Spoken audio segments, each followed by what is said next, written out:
Content warning. This video contains discussions about sexual violence. If you believe this would likely trigger a negative psychological episode, please stop the video now.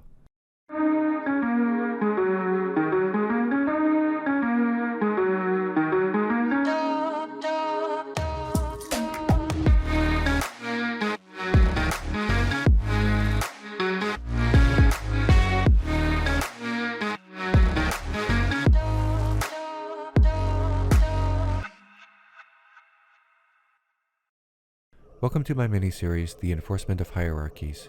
Before watching this video, I recommend first watching the introductory video. It lays out all the basics and necessary terms. The link is in the video and beneath the video in the description. Let's begin. Many corners of the Western world are in the midst of a reactionary movement, a right-wing groundswell of populist support for reversing recent emancipatory, egalitarian victories. Although some of these victories, either legal or cultural, have occurred in the 21st century, the seeds of this reactionary movement were planted in the beginning of the century. In 2001, the United States was attacked, the motive predominantly related to U.S. foreign policy and economic interests in the Middle East. Nationalism increased in the United States, and its allies took notice.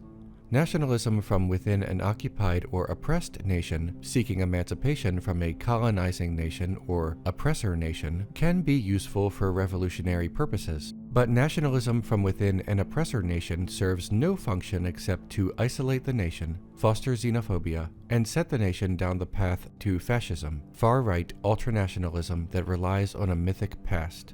This nationalism was adopted by the predominant culture, white Christians, and enforced by the state. In the case of the former, white Christians participated in the rise of bigotry against Muslims and xenophobia against immigrants. In the case of the latter, the George W. Bush administration granted the state more surveillance power through the Patriot Act, formed a new executive branch called the Department of Homeland Security, and engaged in a project of expansion into the Middle East and surrounding nations to secure long-sought-after economic interests in the region. This was propagandized as the War on Terror. This interventionist campaign resulted in an enormous amount of displacement. Refugees with nowhere else to go traveled to Europe and North America, into the arms of the nations that were responsible for their displacement in the first place. A rapid influx of immigration stoked further nationalism, particularly because the refugees and immigrants were often of a different ethnicity or religion. The 2008 economic crash created the greatest crisis of capitalism since the Great Depression. An economic collapse sends people searching for scapegoats. In the United States, the election of the first black president was seen as a victory against the hierarchy of white supremacy, but it also fostered a new white supremacist reactionary movement. This reactionary movement did not require much coaxing into existence because of the cultural shift during the previous administration and the aforementioned economic crash that began immediately prior to the Barack Obama administration. Those predisposed to hierarchical politics connected this economic downfall with the new president, even though he was not in power during the crash. A weapon used against Obama was the conspiracy theory that he was a secret Muslim, as if that alone were disqualifying. The Syrian civil war, provoked by powerful nations with investments in the region, furthered the influx of refugees into an already nationalistic Europe and North America. In the United Kingdom, this nationalism allowed the popularization of Brexit, and in mainland Europe, this nationalism allowed for the popularization of dormant fascist politics and parties. Scapegoating Muslims and immigrants fired up the right, pushing them further and further, setting other marginalized groups in their sights. If one social hierarchy is threatened, all social hierarchies are threatened. A cultural position or political position does not exist in a vacuum. It is influenced by broader cultural beliefs and political ideologies. A shift to the right on one issue will open the door to other issues as the popularity of the ideology responsible for the popular shift gains more cultural relevance and political power. Fascist political parties and charismatic strongmen emerged to spread insecurity to those at the top of social hierarchies about the looming threat to their position on those hierarchies. They promised to enforce social hierarchies. Those who were already predisposed to this kind of thinking bought into this promise. The emergence of fascist groups was deeply connected to not only reactionism and social hierarchy in general, but to patriarchy specifically. The most populous fascist group in the United States is the Proud Boys. It was also the most populous fascist group in Canada, its nation of origin, until membership was criminalized in 2021. This neo-fascist organization has the most restrictive recruitment policies, men only, and the highest number of members. In order for this contradictory statement to be true, the men-only aspect of the Proud Boys must be highly appealing to its potential recruits, not to mention its explicit patriarchal dogma. This reactionary movement was not only happening in the streets and social media, but in high political office and the courts. In 2016, shortly before the presidential election, then-candidate Donald Trump was exposed as someone who would speak of women as objects, joke about assaulting them, and otherwise mistreat them. Trump's history of credible accusations of sexual assault was also highlighted. Trump also went further than the average pro-life politician, stating that not only must there be criminal consequences for practitioners of abortion, but the women who seek them. Any of these incidents should have been disqualifying from office, or at least that's what common wisdom told us. Nevertheless, all three revelations were dismissed in a matter of days. The Access Hollywood scandal broke around 4 p.m. Eastern Time on October 7th. Mere hours later, an enormous amount of men accepted his excuse of locker room banter, a euphemism for vulgar dehumanization of women among men who subscribe to hierarchical, traditionalist gender roles. The accusations of sexual misconduct never caught fire among men who view such accusations with an unreasonable amount of skepticism. Trump's reinvention of himself as the strongest pro-life candidate was embraced by his own party, by that point closing in on the challenge to Roe v. Wade. Trump was elected president, emboldening his adherents and annihilating the common wisdom that such a man could never be elected president. Prior to the election, the efforts of then Senate Majority Leader Mitch McConnell delayed a Supreme Court nomination that could have upset the balance of the highest court in the nation. When Trump was elected, only then was Antonin Scalia's replacement allowed a hearing, previously Merrick Garland under Obama, and then the eventual Justice Neil Gorsuch under Trump. During the administration, Anthony Kennedy retired from his position. He was replaced by a far less qualified and more conservative Republican, Brett Kavanaugh. When a credible accusation of rape was made against Kavanaugh by a highly respectable woman, the accusation was adamantly opposed by Trump's party, and the woman was denounced as a liar. By that point, the Republican Party now had sufficient evidence that patriarchy was a feature and not a bug for their voters. The common wisdom started to fade away. They did not fear much reprisal.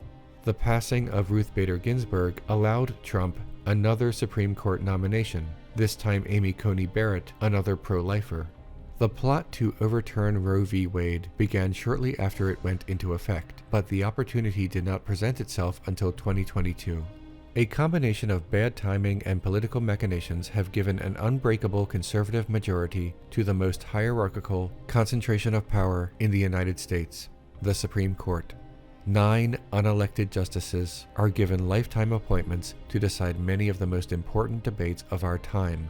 We can expect the Supreme Court to lay down rulings that enforce social hierarchies. The court's decision in Ardoin v. Robinson on June 21st may reestablish the right to racially gerrymander a state in favor of the white majority, limit the influence of black voters, and further the hierarchy of white supremacy. The decision was a mere 1 page long and provided no substantive explanation, for none could possibly hold up to scrutiny. The court's decisions in Kennedy v. Bremerton School District and Carson v. Macon come close to annihilating the separation of church and state altogether, violating the Establishment Clause of the United States Constitution and reasserting the hierarchy of Christian supremacy. The most right-wing Supreme Court in modern history has also signaled it wishes to strike down Obergefell v. Hodges, the decision that granted marriage equality, and Lawrence v. Texas, the decision that legalized same-sex relations in the 14 states that still had such discriminatory laws on the books. Returning to abortion, the Supreme Court's decision on Dobbs v. Jackson Women's Health Organization has overturned Roe v. Wade, triggering immediate bans on abortion in some states, upholding significant restrictions in others, with many more statewide bans expected in the coming weeks and months following state legislation. Although reproductive rights have historically been seen as a matter of women's autonomy, it should be noted that trans men and non-binary people who were assigned female at birth can also seek an abortion. The right generally ignores this and historically was unaware of this, but this new information does not change their calculus on this matter. To the right, trans men are not men. To the right, non-binary people do not exist. To the right, the fact that this decision also directly harms many trans people is something not to be considered, but something either to be ignored or celebrated. Although some individual pro-lifers might see this as a moral or religious issue and may not be able to be convinced otherwise, to those in power, restricting abortion is at least partially about control. It is inescapable because social hierarchies enforce control, the control of those lower on the hierarchy. This is about the hierarchy of patriarchy. What is patriarchy? How did it come to be? And why does it still exist today?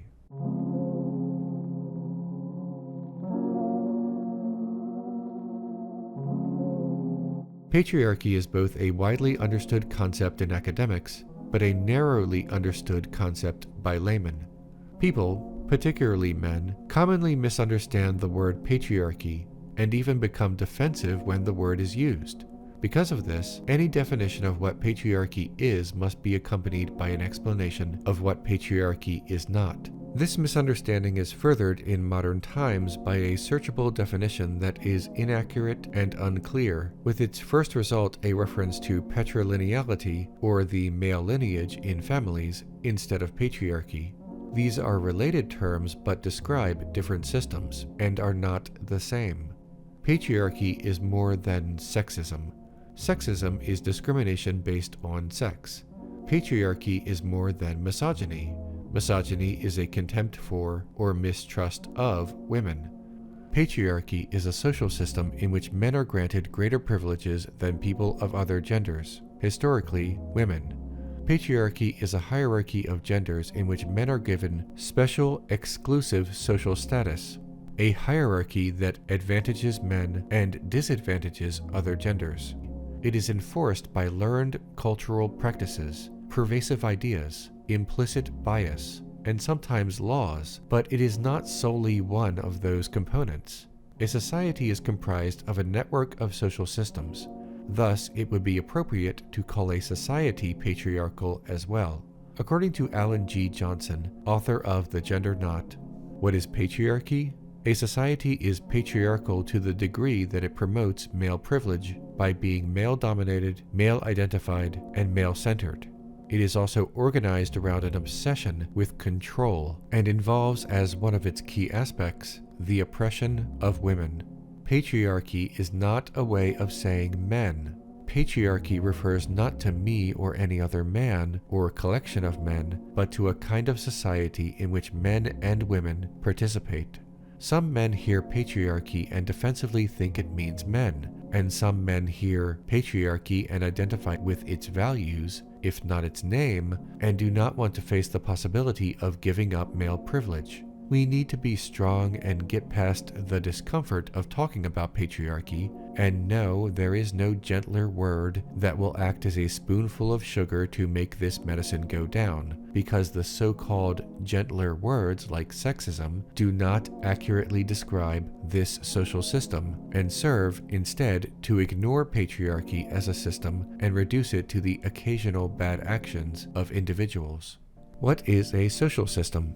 A social system can refer to the more intangible concept itself, but in sociological terms, a social system is a patterned series of interrelationships existing between individuals, groups, and institutions, forming a coherent whole. Small social customs can form a social system that is pervasive. Here's an example of a social custom that is comparatively more innocuous than those that make up patriarchy: the dynamics of greeting people. When two or more people meet, there are a number of customs and social boundaries. Informality is usually reserved for unarranged or unexpected meetings. Formality is usually reserved for arranged or expected meetings. This informality and formality can also vary depending on the setting and circumstances. Now, this all sounds cold and technical for something as usually warm and organic as greeting someone, but these greetings do not happen by some innate faculty. The polite way to meet people is not an accident of instinct, nor is it enforced by a governing body of Anne Landers and Dear Abby. It is a social system in which we participate, and is enforced not by law, but by culture. We don't learn it in a class, and that's why this sounds overly technical. We learn it through exposure. Remember that word, it will be important later. Adherence to a well-known social system is not necessarily due to personal conscious agreement with this social system. Instead, adherence to a well-known social system is simply the path of least resistance. Again from The Gender Knot by Alan G. Johnson. Participation in social systems shapes our behaviors through paths of least resistance, a concept that refers to a feature of social systems that guides the conscious and unconscious choices we make from one moment to the next. Another way to explain it beyond the path of least resistance is incentives and disincentives. Men are incentivized by pre-existing male-centered culture to conform to patriarchal standards and adopt a patriarchal outlook. Men are disincentivized to do the opposite. Women, too, can be incentivized to conform to these standards, as opposing these standards results in admonishment and shame, often public shame. More on this later. Patriarchy is not a series of laws. Laws can help enforce patriarchy, enforce the social system, but patriarchy as a social system can, and does, exist outside mere legislation. Patriarchy is also enforced culturally, socially. When the subject of patriarchy comes up in conversation in so-called Western nations, people in that conversation sometimes state that patriarchy might exist, but only in those other nations.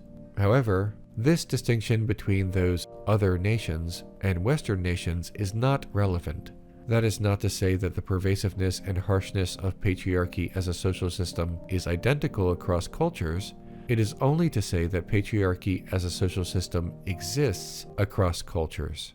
Studies of intelligence consistently show virtually identical capacity between genders, and even in rare studies that show mild variation in individual subjects, greater context and further study ends up showing parity, not disparity, when controlling for socioeconomic factors and cultural biases.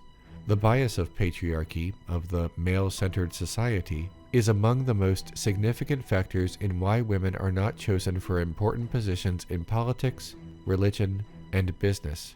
This exclusion has little, if anything, to do with performance or intelligence, and almost everything to do with implicit bias.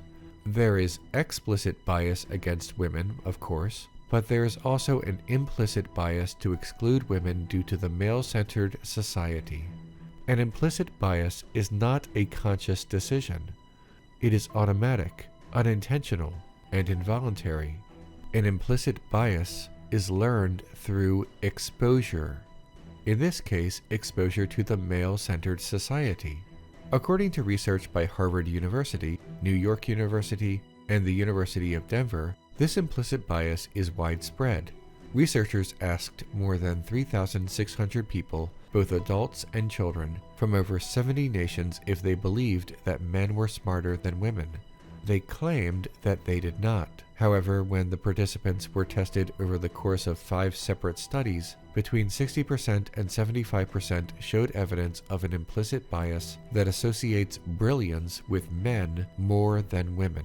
Major studies have focused on this bias specifically, removing the excuse that this exclusion can be attributed to performance. Researchers from Cornell University and New York University recruited 347 people and asked them to refer acquaintances for a job. Half read a description that emphasized the candidate requiring a high IQ or superior reasoning skills and natural intelligence. The other half read a description that emphasized the candidate being highly motivated. When recommending someone for the job that required brilliance, participants referred women approximately 38% less than men. When the researchers performed the study a second time to see if this was some isolated result, they increased the participants to 811. The bias was lower, but participants still recommended women approximately 20% less than men. Nothing to do with performance in the job, because the job is hypothetical. This is exclusively due to bias. This perception is essentially imagined, but this imagined perception is still widespread. Studies also show that men are far more likely to rate themselves as more intelligent than average, whereas women have a more accurate view of their intelligence. When studies also test their intelligence after their estimation, the men and women scored about the same, but the men's results were much lower than their inflated, inaccurate estimations. Where does this implicit bias begin?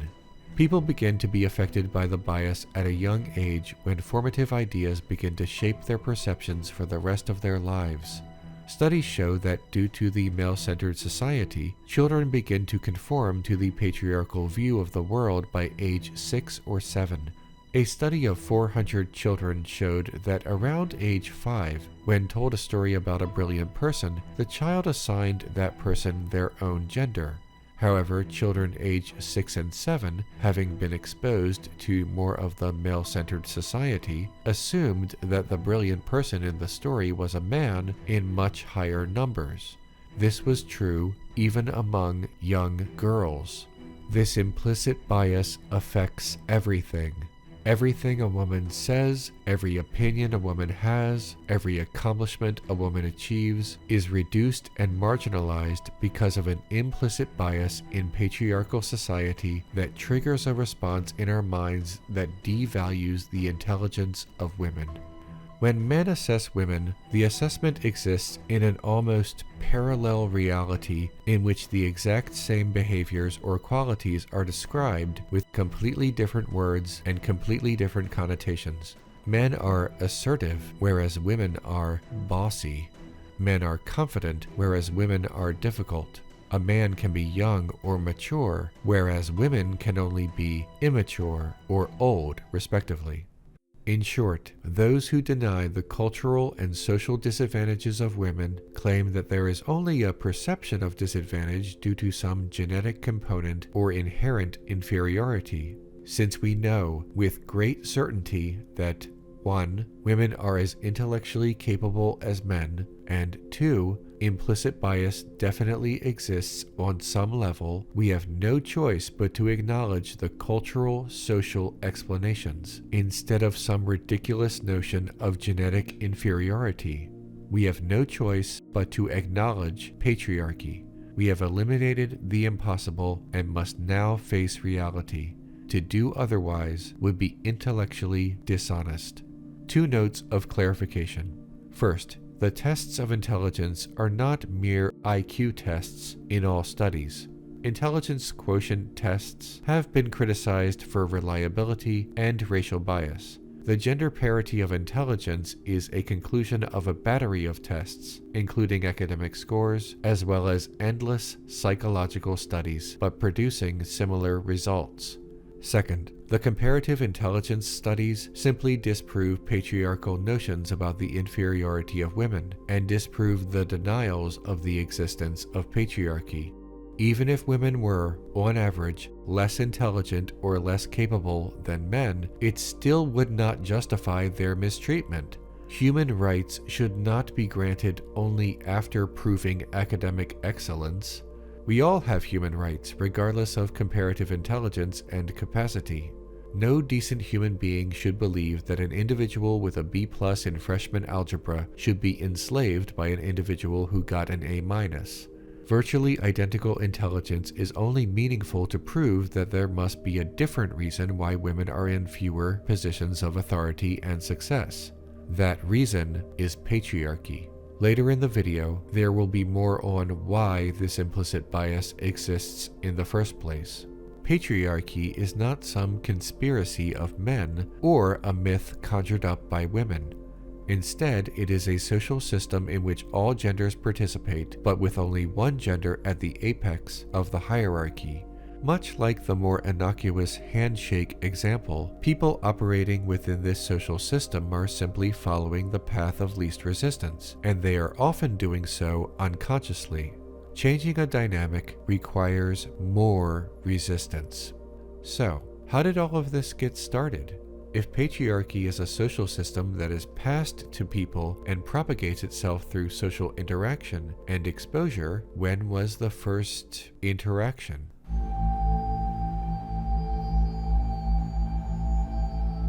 A warning.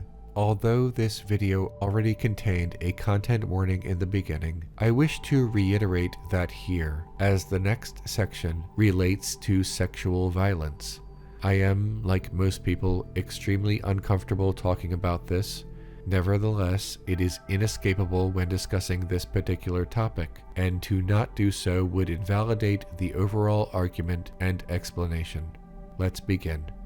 Anthropologists, historians, sociologists, and other academics who devote their lives to the studies of who we are and why have a number of well-supported theories about the origins of patriarchy.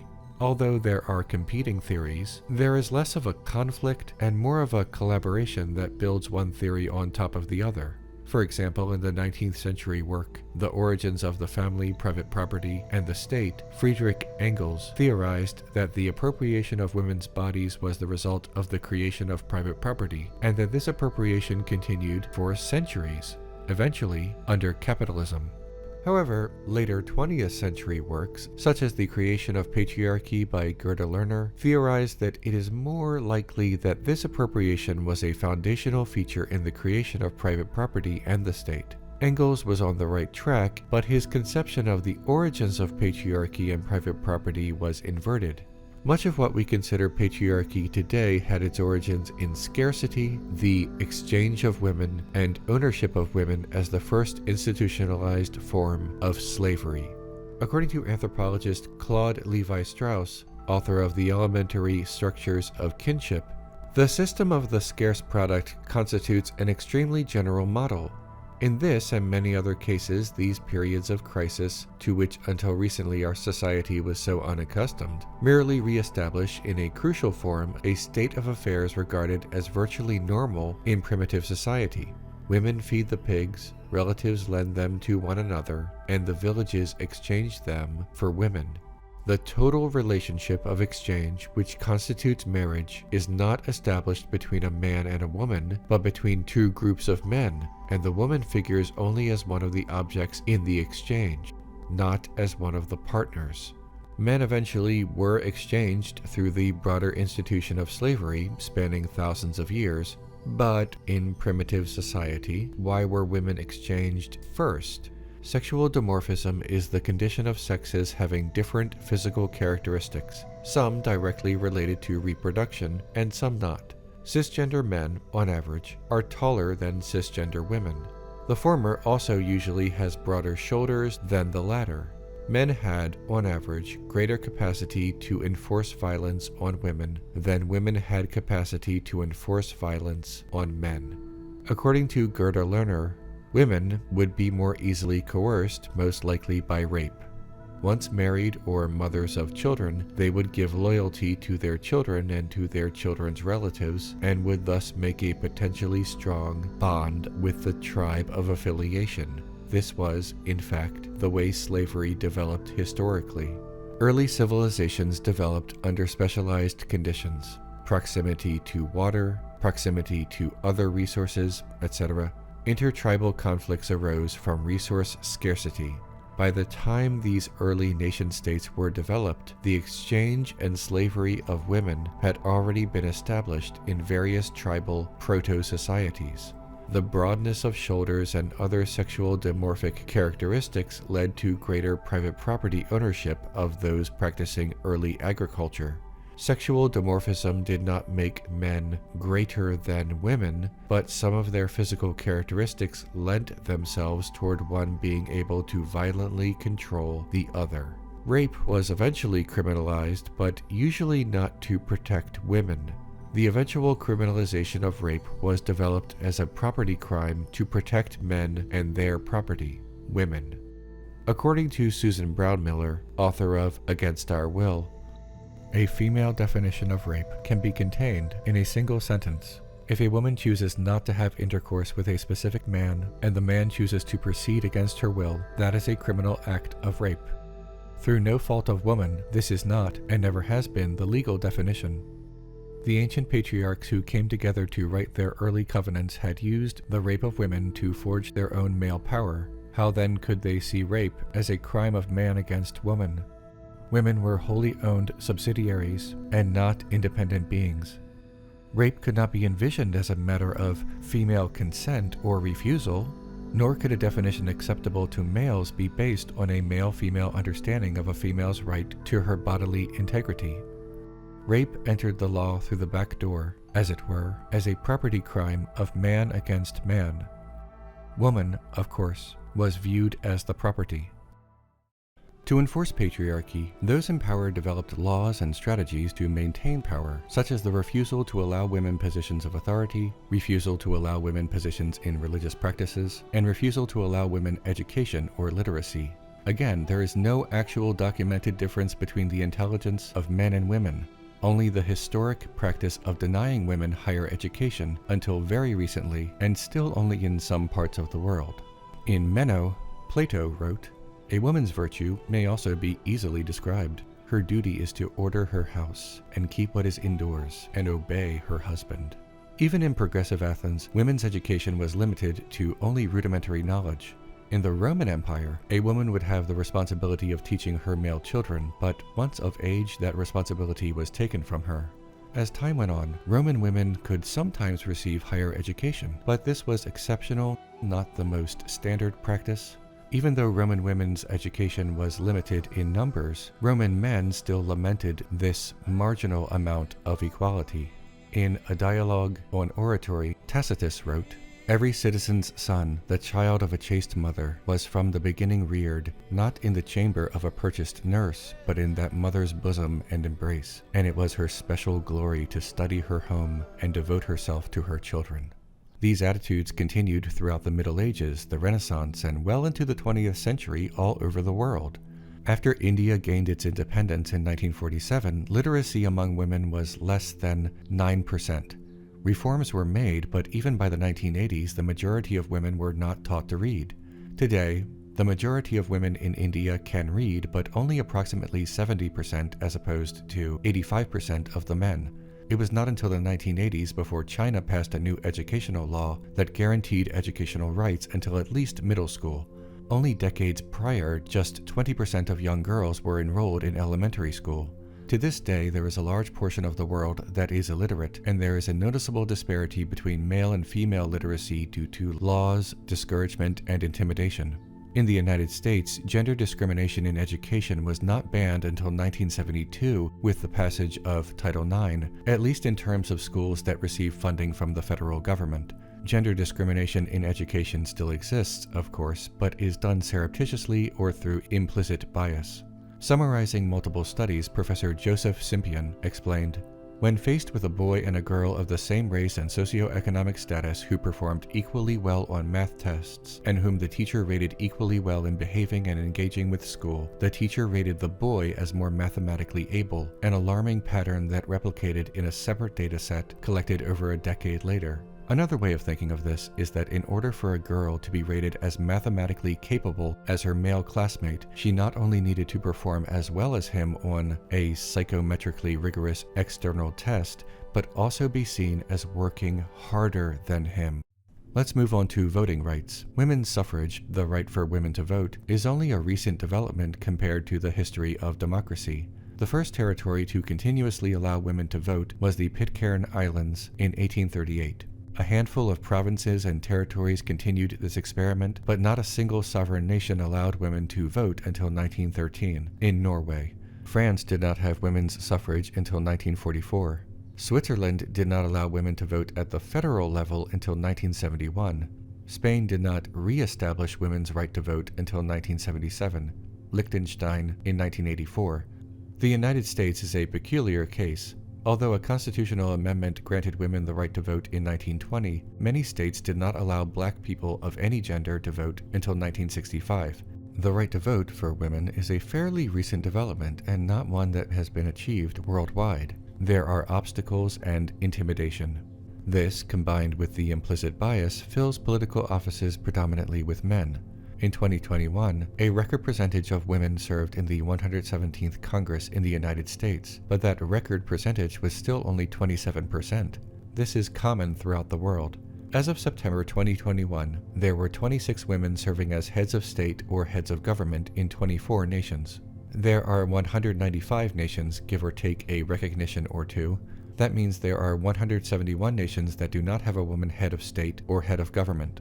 Put more simply, 24 nations out of 195 nations is only about 12%. The right to vote has not created equality in political power. Why is this? Part of the reason is the aforementioned implicit bias, even among other women. Further, men may be encouraged to vote by other men, whereas women may be discouraged to vote by men, either explicitly or implicitly by giving women lives that revolve around a support position to men. Men see politics as their realm, power as their realm.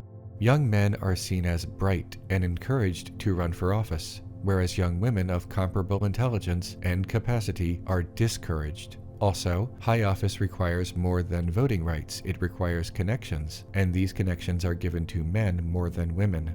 Also, high office generally requires wealth, and remember, wealth is concentrated in men far more than women. There are a number of obstacles that prevent equal power, and the vote alone cannot overcome them all. Remember that Plato quote about women staying at home? It's from 385 BC.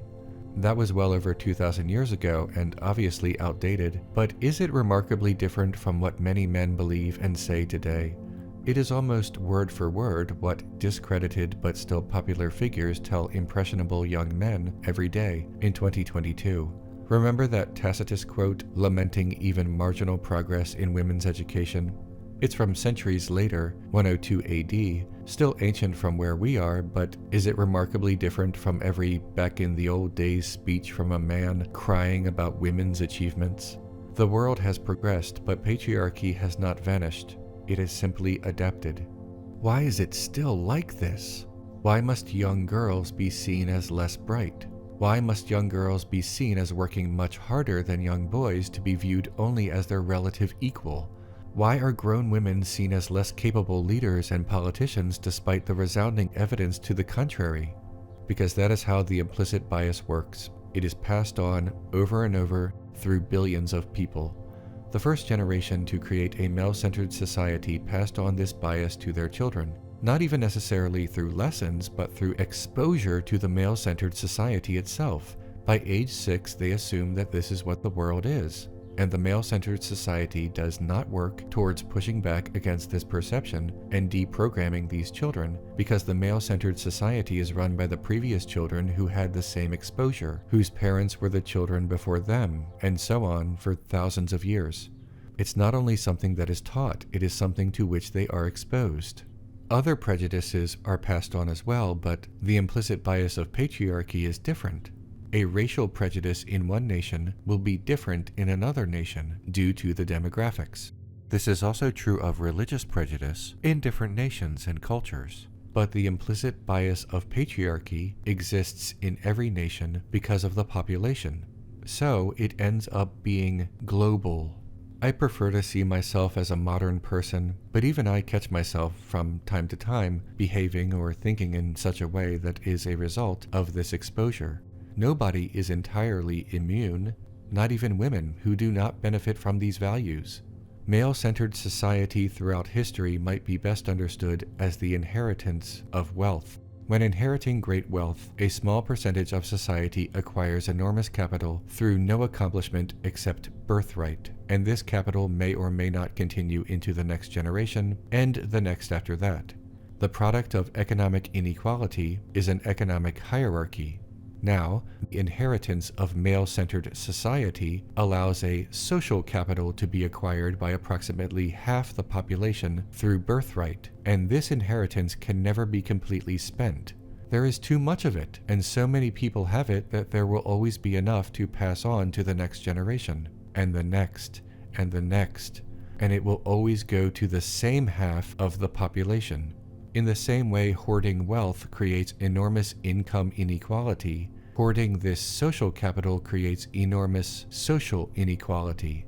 The product of social inequality is a social hierarchy, and this social hierarchy is called patriarchy.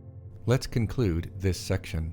The modern perception of women as less than men, or under the care of men, or under the authority of men, has its origins in sexual violence and slavery. This violence and denial of autonomy has not actually vanished, only changed. Today, the hierarchy of gender continues to persist in service of limiting the autonomy of women.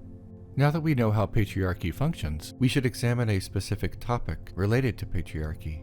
I am dedicating an entire video in this miniseries to the recent Supreme Court decision, the history of abortion laws in the United States, and more broadly, the subject of autonomy. I'm not done with patriarchy, but this requires its own video. It's simply too big for this one. That's coming next time, and it's coming soon. Thanks for watching my video, everyone. If you like what I do, please subscribe to my channel and click the bell so that you never miss an episode. Also, check out my Patreon link. See you soon.